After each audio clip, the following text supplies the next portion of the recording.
जय श्री राधे भक्तों, आज हम आपके लिए यहाँ पर लेकर आए हैं श्री शिव महिम्न स्तोत्र हिंदी में। तो चलिए शुरू करते हैं।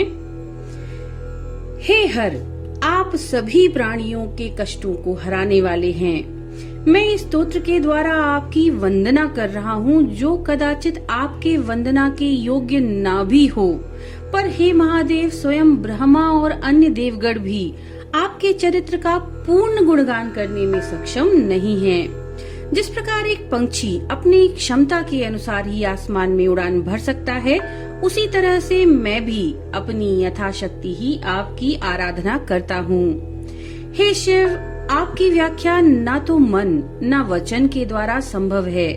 आपके संदर्भ में तो वेद भी अचंभित हैं और नेति नेति का प्रयोग करते हैं, यानी ये भी नहीं और वो भी नहीं।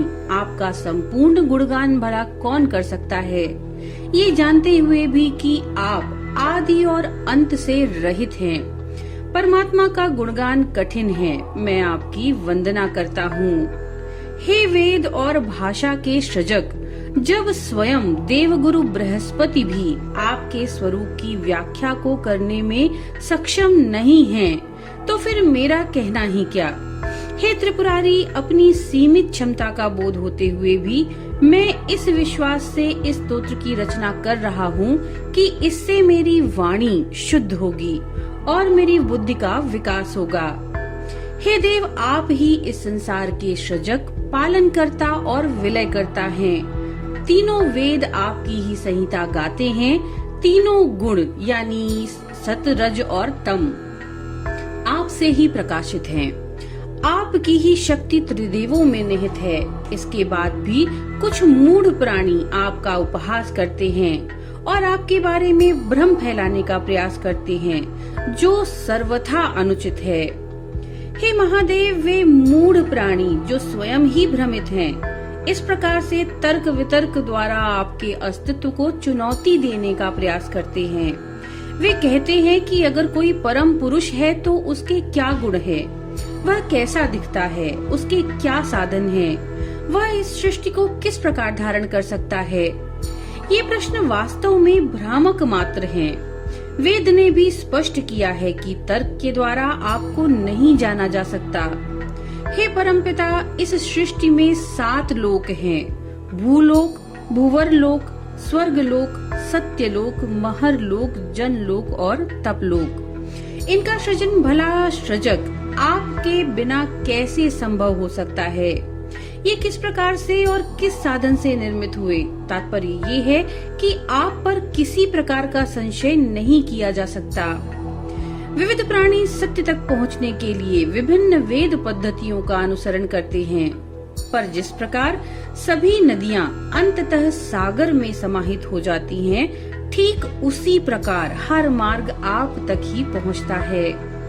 हे शिव, आपकी भ्रकटी के इशारे मात्र से सभी देवगण ऐश्वर्य और संपदाओं का भोग करते हैं, पर आपके स्वयं के लिए सिर्फ बैल अर्थात नंदी, कपाल, बाघंबर, त्रिशूल एवं नागमाला और भस्म पात्र है।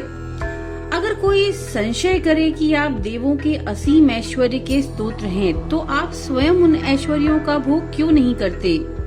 तो इस प्रश्न का उत्तर सहज ही है। आप इच्छा रहित हैं और स्वयं में ही स्थित प्रज्ञ रहते हैं। हे त्रिपुरहंता, इस संसार के बारे में विभिन्न विचारकों के भिन्न भिन्न मत हैं। कोई इसे नित्य जानता है तो कोई इसे अनित्य समझता है, अन्य इसे नित्यानित्य बताते हैं। इन विभिन्न मतों के कारण मेरी बुद्धि भ्रमित होती है, पर मेरी भक्ति आप में और दृढ़ होती जा रही है। एक समय आपके पूर्ण स्वरूप का भेद जानने के लिए ब्रह्मा एवं विष्णु जी ने क्रमशः प्रत्येक दिशा में गमन किया, पर उनके सभी प्रयास विफल हुए। जब उन्होंने भक्ति मार्ग अपनाया, तभी आपको वे जान पाए। क्या आपकी भक्ति कभी विफल हो सकती है? हे त्रिपुरांतक, दशानन रावण किस प्रकार विश्व को शस्त्र विहीन कर सका? उसके महाबाहु हर पल युद्ध के लिए व्यग्र रहते थे। हे प्रभु, रावण ने भक्तिवश अपने ही शीश को काट काट कर आपके चरण कमलों में अर्पित कर दिया। ये उसी भक्ति का प्रभाव था। हे शिव, एक समय उसी रावण ने मद में चूर आपके कैलाश को उठाने की धृष्टता करने की भूल की। हे महादेव, आपने अपने सहज पांव के अंगूठे मात्र से उसे दबा दिया। फिर क्या था, रावण कष्ट में रुदन कर उठा। वेदना ने पटल लोक में भी उसका पीछा नहीं छोड़ा। अंततः आपकी शरणागति के बाद ही वो मुक्त हो सका। हे शंभो, आपकी कृपा मात्र से ही बाणासुर दानव इंद्रादि देवों से भी अधिक ऐश्वर्यशाली बन सका तथा तीनों लोकों पर राज्य किया। हे ईश्वर, आपकी भक्ति से क्या कुछ संभव नहीं है। देवताओं व असुरों ने अमृत प्राप्ति हेतु समुद्र मंथन किया। समुद्र से मूल्यवान वस्तुएं प्रकट हुई जो देव और दानवों ने आपस में बांट ली। पर जब समुद्र से अत्याधिक भयावह कालकूट विष प्रकट हुआ तो असमय ही सृष्टि समाप्त होने का भय उत्पन्न हो गया और सब भयभीत हो गए। हे हर, तब आपने संसार की रक्षा के लिए विषपान किया। वह विष आपके कंठ में निष्क्रिय होकर पड़ा है। विष के प्रभाव से आपका कंठ नीला पड़ गया है। हे नीलकंठ, आश्चर्य है कि यह स्थिति भी आपकी शोभा को बढ़ाती है। कल्याणकारी सुंदर ही होता है। हे प्रभु, कामदेव के वार से कभी कोई नहीं बच सका, वो मनुष्य हो, देव या दानव ही हो। पर कामदेव ने जब आपकी शक्ति को समझे बिना आपकी ओर अपने पुष्प बाण को साधा तो आपने उसे तत्क्षण ही भस्म कर दिया। श्रेष्ठ जनों के अपमान का परिणाम हितकर नहीं होता। हे नटराज, जब संसार कल्याण के हेतु आप तांडव करने लगते हैं तो आपके पांव के नीचे धरा कांप उठती है। आपके हाथों की परिधि से टकराकर ग्रह नक्षत्र भयभीत हो उठते हैं। विष्णुलोक भी हिल जाता है। आपकी जटा के स्पर्श मात्र से स्वर्गलोक व्याकुल हो उठता है। आश्चर्य ही है महादेव कि अनेक बार कल्याणकारी कार्य भी भय उत्पन्न करता है। आकाश गंगा से निकलती, तारागणों के बीच से गुजरती गंगा जल अपनी धारा से धरती पर टापू और अपने वेग से चक्रवात उत्पन्न करती। पर ये उफान से परिपूर्ण गंगा जी आपके मस्तक पर एक बूंद के समान दृष्टिगोचर होती हैं। ये आपके दिव्य स्वरूप का ही परिचायक है। हे शिव, आपने त्रिपुरासुर का वध करने हेतु पृथ्वी को रथ, ब्रह्मा को सारथी, सूर्य चंद्र को पहिया एवं स्वयं इंद्र को बाण बनाया। हे शंभु, इस वृहत प्रयोजन की क्या आवश्यकता थी? आपके लिए तो संसार मात्र का विलय करना बहुत छोटी बात है। आपको किसी की सहायता की भला क्या आवश्यकता? जब भगवान विष्णु ने आपकी सहस्त्र कमलों एवं सहस्त्र नाम के द्वारा पूजन प्रारंभ किया तो उन्होंने एक कमल कम पाया। तब भक्ति भाव से हरि ने अपनी एक आंख को कमल के स्थान पर अर्पित कर दिया। उनकी यही अदम्य भक्ति ने सुदर्शन चक्र का स्वरूप धारण कर लिया, जिसे भगवान विष्णु संसार की रक्षा के लिए उपयोग करते हैं। हे वह देवादिदेव, आपने ही कर्म फल का विधान बनाया। आपके ही विधान से अच्छे कर्मों तथा यज्ञ कर्म का फल प्राप्त होता है। आपके वचनों में श्रद्धा रखकर सभी वेद कर्मों में आस्था बनाए रखते हैं तथा यज्ञ कर्म में संलग्न रहते हैं। हे प्रभु, यद्यपि आपने यज्ञ कर्म और फल का विधान बताया, तदपि जो यज्ञ शुद्ध विचारों और कर्मों से प्रेरित ना हो और आपकी अवहेलना करने वाला हो, उसका परिणाम कदाचित विपरीत और अहितकर ही होगा। दक्ष प्रजापति के महायज्ञ से उपयुक्त उदाहरण भला क्या हो सकता है? दक्ष प्रजापति के यज्ञ में स्वयं ब्रह्मा पुरोहित और अनेकानेक देवगण तथा ऋषि मुनि सम्मिलित हुए थे। फिर भी शिव की अवहेलना के कारण यज्ञ का नाश हुआ। आप अनीति सहन नहीं करते, भले ही शुभ कर्म के संदर्भ में क्यों न हो। एक समय में ब्रह्मा अपनी कृति पर ही मोहित हो गए। जब उनकी कृति ने हिरनी का स्वरूप धारण कर भागने का प्रयास किया तो कामातुर ब्रह्मा ने हिरण्यवेश में उनका पीछा किया। हे शिव, तब आपने व्याघ्र स्वरूप में धनुष बाण लेकर ब्रह्मा की ओर कूच किया। आपके रौद्र रूप से भयभीत ब्रह्मा आकाश दिशा की ओर भाग निकले और आज से भी आपसे वो भयभीत हैं। हे योगेश्वर, जब आपने माता पार्वती को अपनी सहधर्मिणी बनाया तो उन्हें आपके योगी होने पर शंका उत्पन्न हुई। यह शंका निर्मूल ही थी, क्योंकि जब स्वयं कामदेव ने आप पर अपना प्रभाव दिखलाने की कोशिश की तो आपने काम को जलाकर नष्ट कर दिया।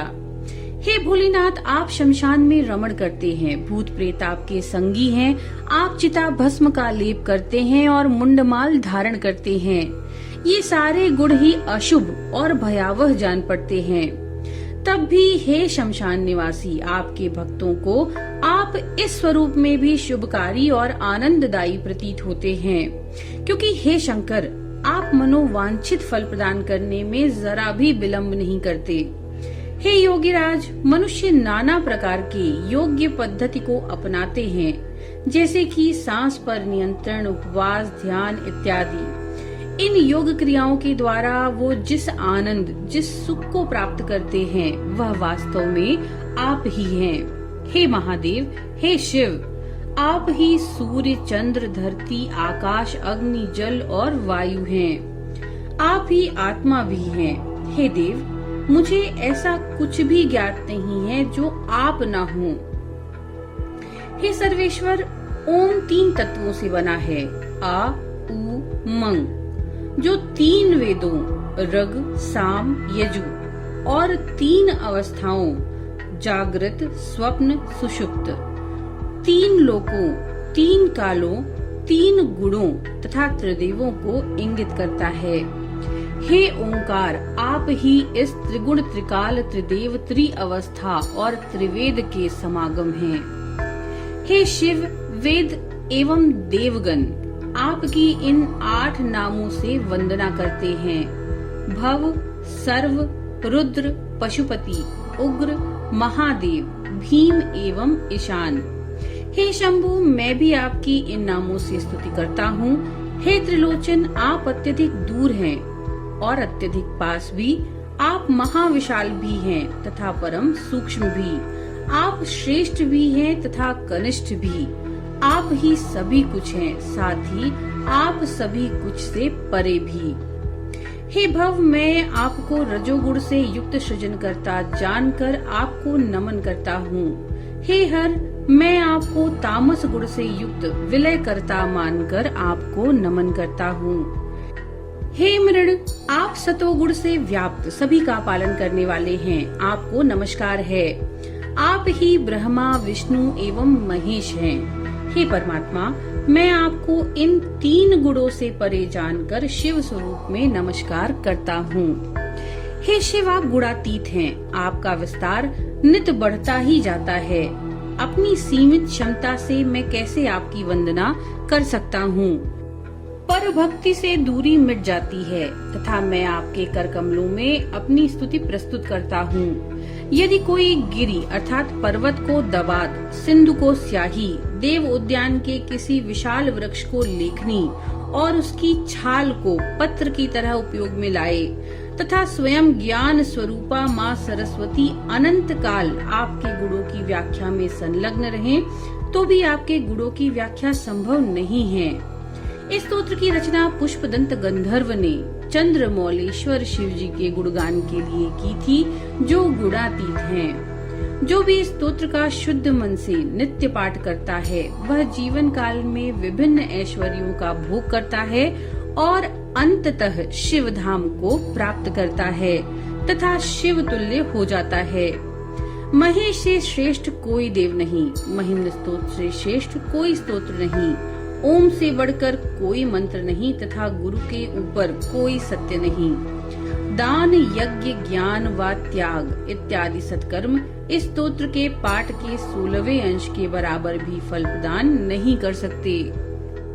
कुसुमदंत नामक गंधर्वों के राजा चंद्रमौलेश्वर शिव जी का परम भक्त था। अपने अपराध के कारण वह अपने दिव्य स्वरूप से वंचित हो गया। तब उसने इस स्तोत्र की रचना करके भगवान शिव को प्रसन्न किया और अपने दिव्य स्वरूप को फिर से प्राप्त किया।